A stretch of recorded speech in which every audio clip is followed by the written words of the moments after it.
A few years ago, something unexpected happened. Mrs. Carson, an old family friend, asked me to house sit for her. Now let me tell you, Mrs. Carson wasn't just any old lady. She was the kind of person who always remembered everyone's birthday, sent a gift card on every holiday, and greeted everyone with the warmest smile. But her house? Oh, her house was something else entirely, like a mystery waiting to be uncovered. From the outside, it looked like any other quiet, cozy home, but inside, well, let's just say things weren't as simple as they seem. It was a small, isolated cottage deep in the woods, far from the noise of the city. She described it as peaceful and quaint, but to me it always felt a little off. I had been there a few times before when my parents would visit her, and even during the day, the place had a mysterious vibe. The tall trees surrounding the property blocked most of the sunlight, leaving the house in perpetual shadow. Inside, the air was thick with the smell of old wood and something faintly metallic. Mrs. Carson always dismissed it as the smell of history. When she asked me to house sit while she visited her daughter for a week, I hesitated. But the offer of some extra cash and the promise of a quiet getaway convinced me. The first day passed without incident. I spent most of my time exploring the house, which was filled with antique furniture, faded photographs, and dusty books. Every corner seemed to hold a story, though none of them felt particularly comforting. By the time evening rolled around, I had convinced myself that I was overthinking things. I lit a fire in the small stone fireplace and settled into a worn armchair with a book. The crackling flames and the soft rustle of pages created a cozy atmosphere, and I started to relax. But as the hours went by, the house began to creak and groan as old houses do. I told myself it was just the wood contracting in the cold night air. Then I heard it. At first it was faint, a soft rhythmic thumping sound coming from above. It was so subtle that I thought I might have imagined it. But as I sat there holding my breath, the sound grew louder. It was coming from the attic. I froze, every muscle in my body tense. My rational mind told me it was probably just an animal, a raccoon or a squirrel, but something about the sound felt deliberate. It wasn't the erratic scurrying of tiny feet, it was steady like footsteps. Gripping my flashlight, I made my way to the narrow staircase leading to the attic. Each step creaked under my weight, and the closer I got to the top, the colder the air became. When I reached the attic door, I hesitated. The door was slightly ajar, and a sliver of darkness seeped through the crack. "Hello?" I called out, my voice trembling. Silence. Summoning every ounce of courage, I pushed the door open. The flashlight beam cut through the darkness, revealing a cluttered space filled with old trunks, furniture, and stacks of yellowing newspapers. The smell of dust and decay was overwhelming, but there was nothing there. I searched every corner of the attic, moving boxes and peering behind furniture, but I found no sign of any animal or anything else that could have made the noise. Feeling foolish, I closed the door and went back downstairs. The rest of the night was restless. Every creak of the house sounded louder, and the shadows seemed to stretch and shift in unnatural ways. I slept with the bedroom door locked, the flashlight by my side. The second night was worse. As soon as the sun set, the uneasy feeling returned. I tried to distract myself by watching a movie on my laptop, but halfway through I heard the noise again. This time it wasn't coming from the attic, it was coming from the kitchen. The sound was subtle at first, like someone lightly tapping their fingernails on the counter. I paused the movie and strained to listen. The tapping grew louder, turning into a scraping noise, like something being dragged across the floor. I grabbed a kitchen knife and cautiously made my way to the kitchen. The room was empty, but the scraping sound continued. It was coming from the back door. The door had a small window with a curtain over it. My heart pounded as I reached for the curtain, dreading what I might see on the other side. With a quick motion, I pulled it aside. Nothing. The backyard was empty, bathed in pale moonlight. But the moment I turned away, I heard a loud bang, like something slamming against the door. I spun around, knife in hand, but there was still nothing there. By now, I was too scared to think clearly. I double-checked all the locks and retreated to the living room, keeping every light in the house on. I stayed up all night, jumping at every sound, every shadow. The third night, everything escalated. I had considered leaving earlier in the day, but something about the house seemed to hold me in place. It was as if it didn't want me to leave. By nightfall, I was exhausted,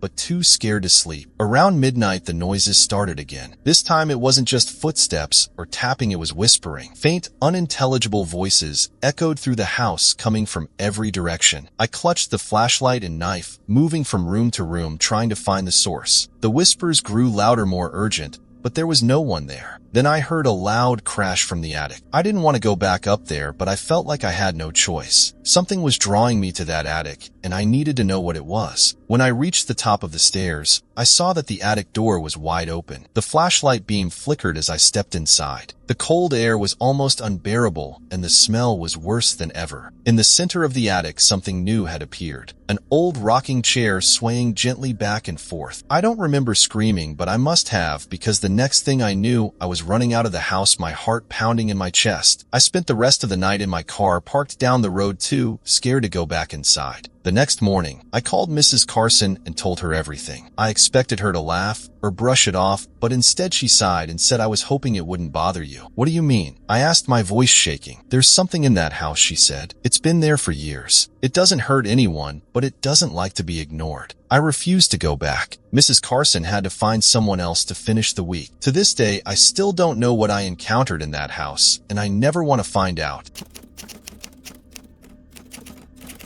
It all started last summer when my boss, Claire, asked me to house sit for her while she went on vacations. Claire wasn't the kind of lady to trust anyone. She was sharp and super organized about everything. But despite her serious nature, we got along quite well. Claire had a special way of making you feel valued, like the little things you did actually matter. She would often offer me extra hours at work, which really helped me out, and I admired her for it. So, when she asked me to look after her house, I didn't even think twice. I immediately said yes. Little did I know that simple yes would lead to one of the most unexpected experiences of my life. Her house was beautiful, a large modern two-story in a quiet neighborhood on the outskirts of town. It had large windows, plenty of space, and even a well-kept garden. It was the kind of house you'd see in a home magazine, and she was clearly proud of it. She told me there was nothing to worry about, just water the plants, take care of her cat, and lock up at night. The first 2 days were fine. I spent most of my time either in the living room catching up on a show I'd been meaning to watch, or out in the garden enjoying the sunshine. The cat, a fluffy tabby named Leo, was easy to care for. He was very independent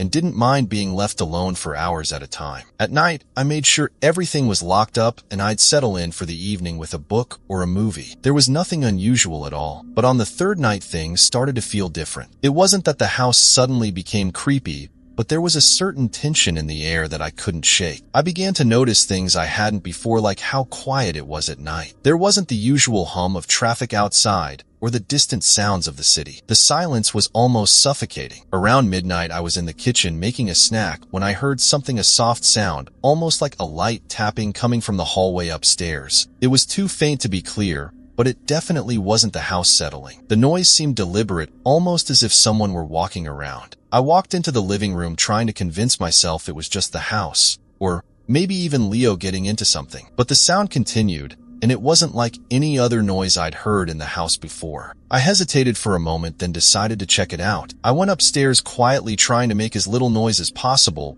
but the moment I reached the top of the stairs, the tapping stopped. My heart was pounding in my chest, and I told myself it was nothing. It had to be nothing. I walked down the hallway and stood in front of Claire's bedroom door where I heard the noise coming from. I took a deep breath and gently knocked. No answer. I opened the door, half expecting to find something weird or unsettling, but the room was just as I'd left it, neat and undisturbed. The bed was made and everything appeared normal. I checked the windows to make sure they were securely closed and everything was locked. I returned downstairs, my nerves still on edge. I tried to distract myself by watching TV, but the feeling that something was off didn't go away. The next night things escalated. I had just finished dinner when I heard the noise again, this time much louder and coming from the living room. I thought maybe Leo had knocked something over, but when I checked, the room was empty. Leo was curled up on the couch looking at me like I was the one disturbing the peace. The sound continued, a light tapping, almost like nails on wood. I followed it down the hallway to the stairs, but there was nothing there. The whole house seemed still, but the air felt heavy. I started to wonder if I was just overreacting, if maybe I was imagining things. But something in the back of my mind told me I wasn't. Later that night, after I had gone to bed, I woke up to an odd sensation, the feeling of being watched. I opened my eyes and glanced toward the doorway. To my horror, there was a shadow standing in the hallway, just beyond the edge of my bedroom. It was tall and unmoving, and I couldn't make out any features. I thought it was just my mind playing tricks on me, perhaps I was half dreaming. But as my eyes adjusted to the darkness, I saw it again, standing just outside my room. I felt paralyzed, unable to move or scream. The shadow was there, and I could feel it watching me even though I couldn't see its face. After what felt like an eternity, the figure slowly started to move away, disappearing into the darkness of the hallway. I wanted to get up, but I couldn't bring myself to do it. Instead, I pulled the covers over my head and squeezed my eyes shut, hoping that when I opened them again, everything would be normal. But when I finally fell asleep, I dreamt of the shadow again, tall and faceless, lurking in the hallway, waiting for me to notice it. The next morning, I told myself it had been a bad dream, a figment of my imagination, but deep down I couldn't shake the feeling that something wasn't right. The fourth night was even worse. I tried to keep myself busy during the day, cleaning up around the house and spending time outside with Leo, but as the evening approached, the air felt charged again. I decided to stay in the living room, watch a movie, and try to ignore the creeping sense of dread. But no matter what I did, I couldn't get comfortable. Around 11 p.m., I heard it again. This time the footsteps weren't faint. They were clear, heavy, like someone was walking across the floor. My heart raced and I jumped to my feet. I grabbed my phone to call Claire, but when I went to her number, I stopped myself. She was on vacation. She wouldn't want to hear me complaining about noises in her house. Maybe I was just being paranoid. I stood at the bottom of the stairs, listening to the sound of footsteps above me. They were slow, deliberate, moving down the hallway toward the stairs. I didn't know what to do, so I froze, hoping the sound would go away. Instead, it got louder, closer, until I was sure someone was standing at the top of the stairs, just out of sight. Hello? I called, my voice shaky. There was no answer, but the footsteps stopped. The silence was deafening. I waited for what felt like an eternity, but nothing happened. Finally, I took a step forward, slowly, cautiously. The moment my foot hit the first stair, I heard a soft whisper, just barely audible but unmistakable. I stopped dead in my tracks. The whispering wasn't coming from the top of the stairs. It was coming from behind me in the living room. I turned around quickly, but there was no one there. The house was completely still. I stayed awake the rest of the night, my phone clutched tightly in my hand. The whispers and footsteps never stopped, but I couldn't bring myself to investigate further. When Claire returned the next day, I didn't tell her what happened. I didn't want to sound insane. But when I mentioned that the house felt unnervingly quiet, and that I was relieved to have it behind me, she nodded slowly, as if she knew exactly what I meant. "You're not the first person to feel that way," she said cryptically. "I've had a few friends house sit for me over the years, and some of them have said they felt watched." I didn't press her for more details, but I couldn't help but wonder. As I left her house for the last time, I glanced up at the window of the upstairs bedroom. For just a second, I thought I saw a shadow standing there staring down at me. But when I blinked, it was gone. I haven't been back to Claire's house since, and every time I pass by that street, I can't help but look up at the window, half expecting to see something, or someone standing there watching.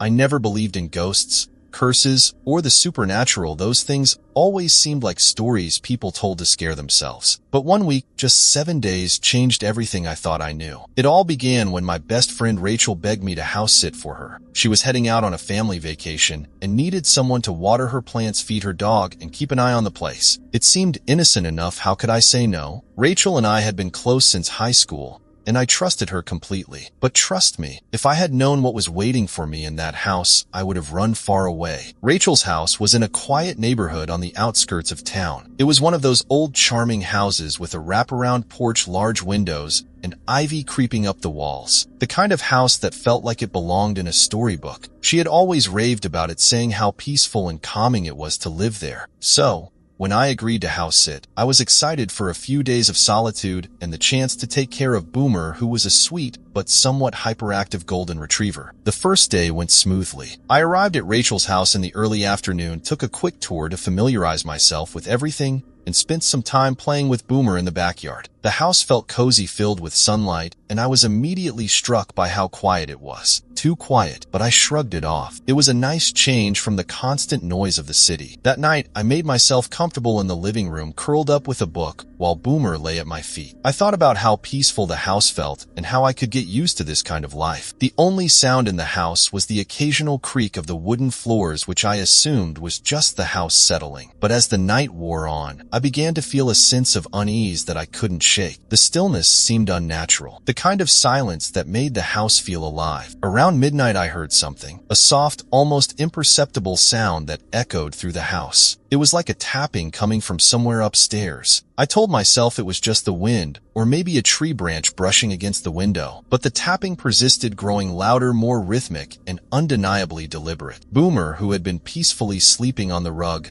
suddenly jumped up, his ears perked, his body tense. He began to growl low in his throat, staring toward the staircase at the far end of the living room. I froze, my heart pounding in my chest. "Boomer, stop," I whispered, but the dog didn't listen. His growl intensified, and he started to inch closer to the stairs, as if something was there just out of sight. The tapping sound continued, and I couldn't take it anymore. My curiosity got the better of me, and I reluctantly stood up, grabbing my phone and flashlight as I made my way toward the stairs. Every step I took seemed to amplify the eerie silence of the house, and by the time I reached the bottom of the stairs, my pulse was racing. I hesitated at the base of the stairs, trying to gather the courage to ascend. The house felt colder, and the tapping had stopped, but something in the air felt thick, oppressive. I slowly began to climb the stairs, each step creaking under my weight. At the top of the stairs, I reached the hallway and paused, shining the flashlight down the darkened corridor. Everything looked normal, too normal. The walls were lined with old family photos, and the floor was covered in a faded rug, just like I remembered it from when I'd toured the house. But something felt off. At the far end of the hallway was Rachel's bedroom. The door was slightly ajar, and I could see a faint light coming from within. I took a deep breath and pushed the door open. The room was empty. Nothing seemed out of place. The bed was made, the curtains were drawn, and the nightstand lamp was still on, casting a warm glow. I checked the closet, the bathroom, and the other rooms, but there was no sign of anything unusual. I tried to shake off the feeling of dread that had settled in my chest, but the unease refused to leave. I went back downstairs, trying to convince myself it was just my imagination. Maybe it was the isolation, or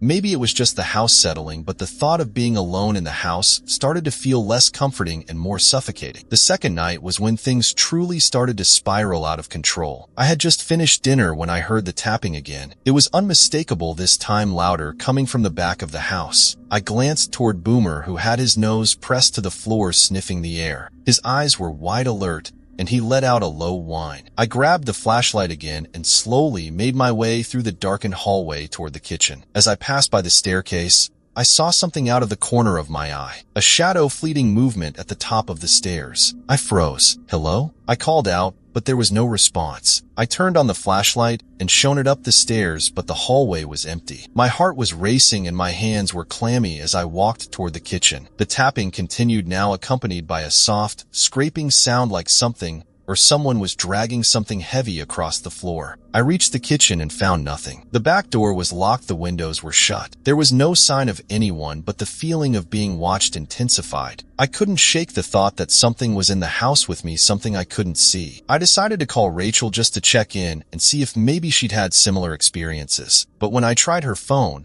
it went straight to voicemail. I left a quick message, but I couldn't help but feel more isolated than ever. That night, I stayed in the living room, curled up on the couch with Boomer by my side. I tried to distract myself with a movie, but every time the wind blew outside or the house settled, I jumped. I finally fell asleep, but my dreams were anything but peaceful. I dreamt of the house, of walking through the empty rooms, of hearing the tapping growing louder and louder, until it felt like the walls were closing in on me. The shadow at the top of the stairs loomed larger, its shape becoming clearer with every step I took toward it. But just as I reached out to touch it, I woke up with a start. The clock on the wall read 3:02 a.m., and for a moment I thought I had just imagined everything. But when I looked around the room, I saw something that made my blood run cold. The door to the kitchen was wide open. I didn't remember leaving it open. In fact, I was sure I had closed it before going to bed. My mind raced as I sat up, staring at the doorway. I tried to rationalize it, thinking maybe I had just forgotten, but something told me that wasn't the case. Boomer was standing up now, growling, his hackles raised. He stared at the kitchen door, his body rigid, as if he could sense something I couldn't. I stood up, feeling the weight of the situation pressing down on me. I grabbed my phone and called Rachel again, but once again the call went unanswered. I didn't know what else to do, so I crept toward the open kitchen door. I shone the flashlight around, but the kitchen was empty. Still, the air was colder than it should have been. The silence in the house felt suffocating. That's when I saw it. In the corner of the kitchen near the pantry was a faint shape shadow that wasn't supposed to be there. It was tall, looming,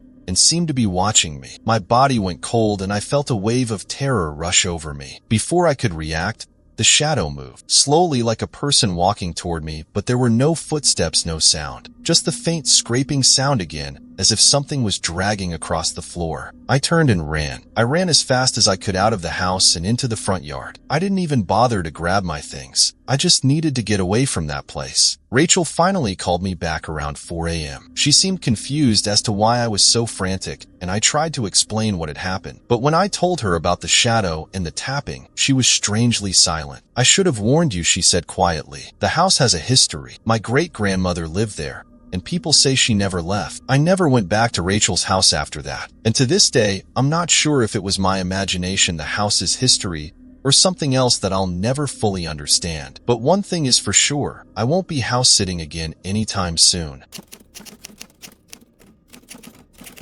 I've always been a big believer in the idea that some things just aren't meant to be explained. There are moments in life where the most bizarre, unsettling experiences happen, and no amount of logical thinking can make sense of them. I learned this the hard way when I agreed to house-sit for a couple I had never met before. I had just moved to a new city, and I was trying to find some extra cash when I came across an online house sitter needed for 3 days. Quiet location, pay negotiable. I didn't think twice about it. I had house sat for family and friends before, and it was usually simple: feed the pets, water the plants, and occasionally keep the house tidy. This, however, would be my first time watching over a stranger's home, and I didn't really know what to expect. The couple, Laura and Mark, seemed nice enough on the phone. They explained that they were going away for a short trip and needed someone trustworthy to take care of their house. The house itself was in a secluded part of town, tucked away at the end of a narrow, winding road. It was a large 2-story home, older than I expected, with ivy climbing up the brick walls and a large garden that seemed to go on forever. When I pulled up to the driveway,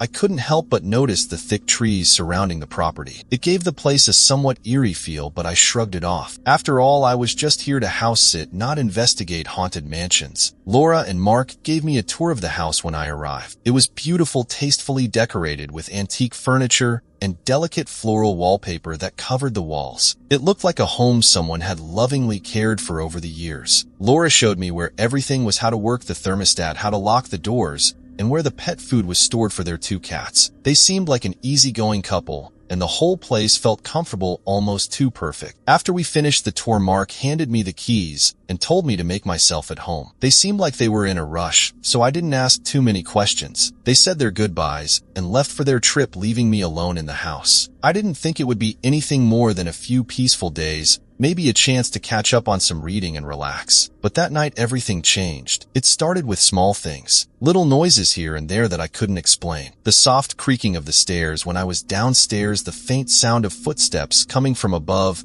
and the feeling of being watched. I tried to convince myself it was just my imagination running wild. It was an old house after all, and houses like these tended to make noises at night. But the feeling of unease never left. By the second night, things had escalated. It was around 10 p.m. when I was sitting in the living room watching a movie. The cats were curled up on the couch beside me, and the house was completely quiet. The only sounds were the occasional flicker of the movie and the soft hum of the refrigerator. I felt oddly comfortable for the first time since I arrived, but that comfort didn't last long. Out of the corner of my eye, I saw movement, just a shadow, fleeting and quick. It was enough to make me sit up and glance around the room. There was nothing there. At least nothing I could see. I brushed it off, thinking it was just my tired eyes playing tricks on me. But the strange sensation that someone else was in the room with me lingered. I started to feel a chill in the air, and it wasn't from the AC. The temperature had dropped significantly, and I couldn't figure out why. I stood up to close the window in the living room, but when I turned to walk over,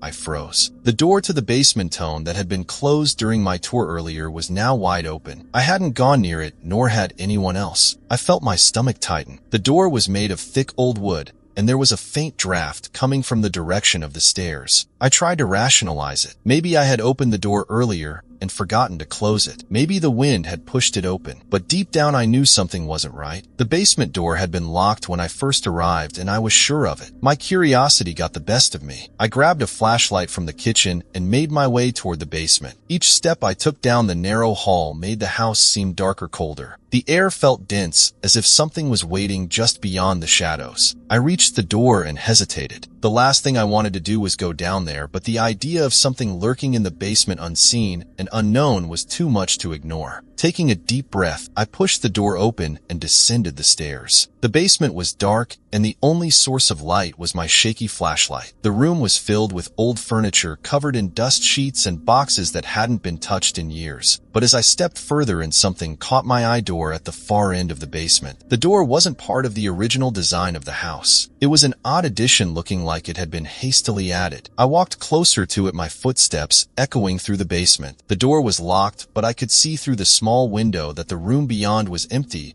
yet the air felt thick with something I couldn't explain. I quickly turned to leave, but stopped in my tracks when I heard a faint whisper. It was so soft that I almost convinced myself it was the wind, but no wind was blowing. I felt my pulse quicken as I looked around, but there was no one there. The house was silent again, save for the creaks of the floorboards above. I rushed back upstairs, my heart pounding in my chest, and locked the basement door behind me. It felt like I was running from something, though I couldn't quite put my finger on what that something was. The rest of the night passed in a blur. I couldn't shake the feeling that I was being watched. Every creak of the house seemed amplified, every flicker of the light more ominous. I stayed in the living room trying to distract myself with TV, but it was no use. I couldn't focus. The next morning things only got worse. When I woke up, I found the cats sitting by the front door staring at it. They didn't move, didn't acknowledge me when I called their names. Their eyes were wide and they looked terrified. I approached them slowly, trying not to panic, but before I could reach the door, I noticed something strange. There were muddy footprints all over the floor, leading from the front door across the living room and toward the kitchen. The strange thing was that the door had been locked when I went to bed the night before. I wasn't sure what to make of it. It was clear someone had entered the house during the night, but how? The doors were locked, the windows secure. There was no way anyone could have snuck in unnoticed. And yet there the footprints were as clear as day. I immediately called Laura and Mark, explaining what had happened,